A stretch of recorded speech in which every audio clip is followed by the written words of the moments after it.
Now I'm there, and I'm in San Diego, and there's cabs that you could pay the cab and go across the border into Mexico, Tijuana.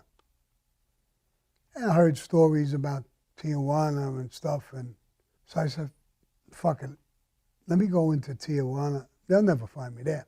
Who's going to find me there? I'm in another country now. So I took a cab at the border and went right over the border and went right to Tijuana. It really looked so different, especially from New York. I mean, you could tell you were in another country. It was so crazy, so different, and in so many different ways. I can't even explain how it looked to me. So anyway, a cab driver tells me that I'm going to go to this motel, and he tells me where to go, and he drives me there. And I pay him. Kids running all over the place, running over to you, asking you for things and whatever. I go into this motel. I get a room. Real shithole. And I'm talking to the guy at the door. And he tells me that there's a bar a block or two away from the motel. He said, you love it. So much crazy shit goes on over there. The women are so crazy. I said, well, sounds good to me. I'm going to go there. So I take a shower, get dressed, and I go to this bar.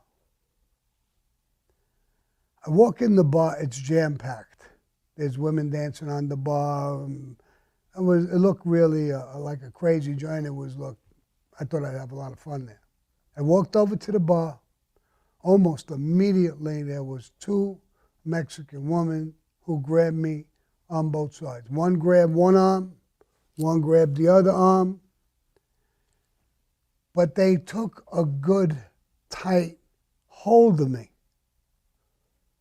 And that struck me like, it wasn't like they were just being, aggressive, hello, maybe they were hookers, I don't know what the fuck they were, but they were holding me where I could hardly move. I was a pretty strong kid.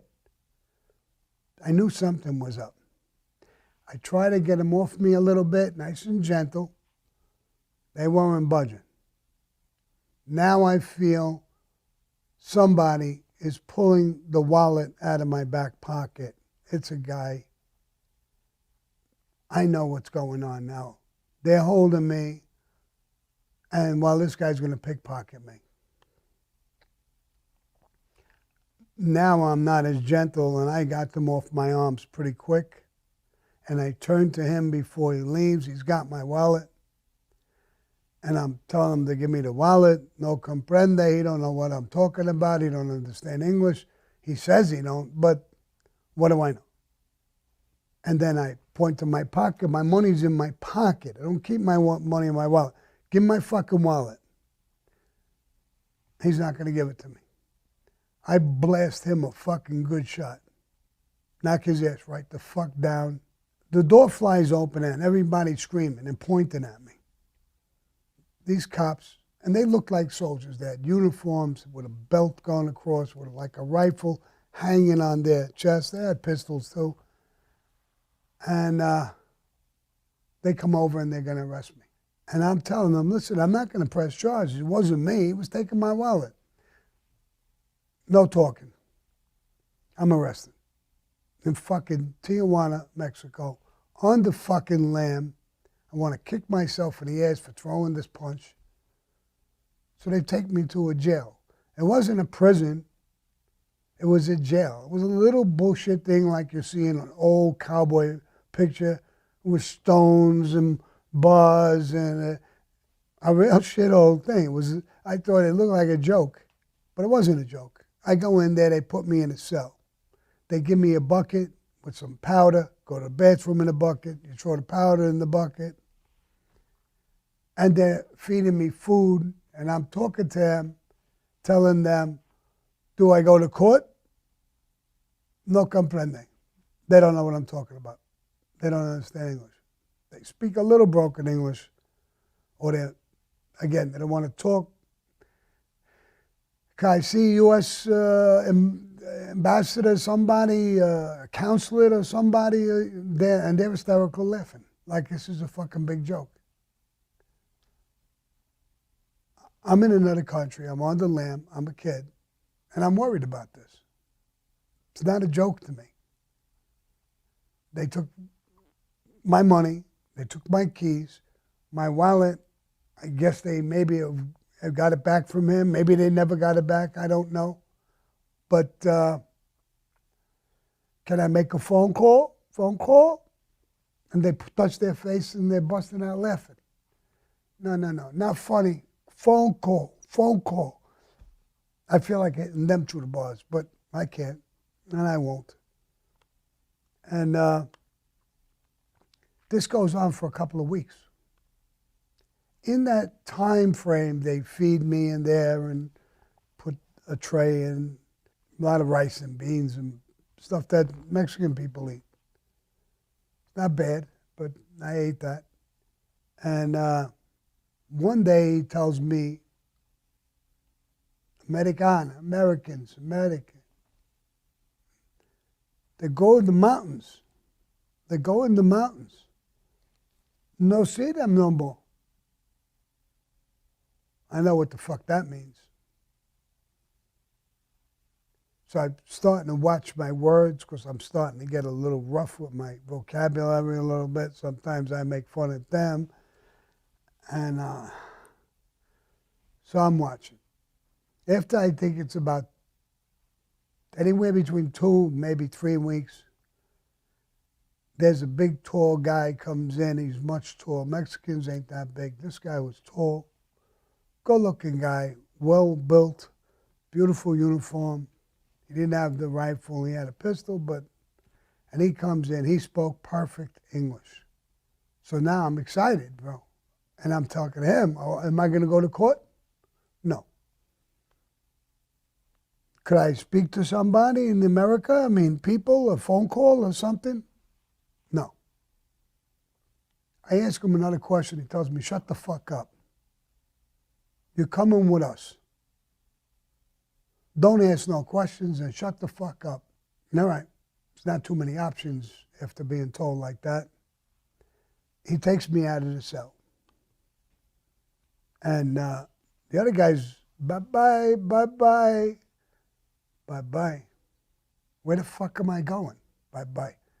Am I never coming back? Am I going to the mountains? Well, I get outside and there's a Jeep. There's a guy driving the Jeep. This guy, this tall guy, gets in the front. I'm in the back. And there's another guy with one of those rifles over his chest and pistols. And we take off. We're driving. It's almost like a fucking dirt road we hit. And it's bouncing. And I'm saying to myself, where the fuck am I going, bro? You gotta make a move. You gotta get the fuck out of here. I'm thinking of hitting this guy sitting next to me. I think I'll clock him. He'll never even know it hit him. I'll knock him off the Jeep without a problem. Then I'll grab the fucking driver around the fucking neck and start choking him. And I deal with this other fucking guy. And I know, more than likely it's not going to work. He'll stop the Jeep. That guy who I knocked off the Jeep will be running up. I'm going to get killed over here. I'm totally confused on what to do. As we chug along with this Jeep, I start to see the border. We're going to the border. I'm going back into America. I calm down. I say to myself, Sammy, don't do nothing. Don't do nothing crazy here. These people are going to fuck with you. Don't do nothing crazy. When we get there, he stopped the Jeep a couple of 100 yards away from the border. They don't go to the border. They tell me, get the fuck out. He tells me, get out. Go to the border. Go back to America. Don't ever come back to fucking Mexico. Don't ever let me see you again. Okay, you got it, bro. I'm out of here. But listen, I try to get Slick so they can keep the money. I said, listen, I had no money, but I had keys in a wallet. You guys don't need that.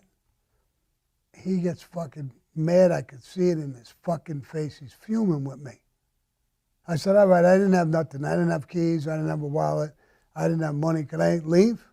And he nods to me, go. And I go. I go back to the border. I'm so happy, bro. I'm back in America. These are regular fucking border patrol people, everything. Now they're grabbing me. What were you doing? You were buying drugs? I wasn't buying shit, bro. And I tell them what happened. I wasn't doing nothing. And I got into a fucking fight. And I've been in fucking jail for fucking 3 weeks. And what am I going to tell them? I'm from New York and I have no money, no nothing. I had blondish hair when I was young. They make me call my mother on the phone. They get on the phone. How tall is he? What kind of build does he have? What color eyes does he have? What color hair does he have? Because I have no idea. I have nothing. I'm a kid. All right, we know who he is. Now they tell her how to send money down to some sort of exchange or whatever. They tell me they're going to get a car, put me in the car, take me to this place. You'll get your money, get on a bus, go back to New York, and get the fuck out of here. Don't go over there, bro. You can really get yourself in serious trouble. I'm going back a lot of years. It ain't like it is now.